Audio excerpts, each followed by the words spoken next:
Are your YouTube shorts playing in the wrong language? Don't worry. In this video, I'll show you how to switch back to the original audio in just a few simple steps. So, let's get started. First, open the YouTube app on your phone. Next, tap on the Shorts tab to open the video that's playing in the wrong language. Now, scroll down and find the video. Next, tap the three-dot menu in the top right corner of the short video. From the menu, tap Audio Track. Here, you'll see the available audio options. If one of the options is labeled Original, simply select it to switch back to the creator's original language. The short will immediately start playing with the original audio.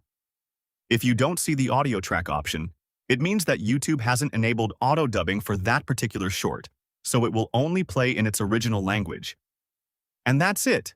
If you found this video helpful, don't forget to like, subscribe, and hit the bell icon for more practical tips. Thanks for watching, and I'll see you in the next video.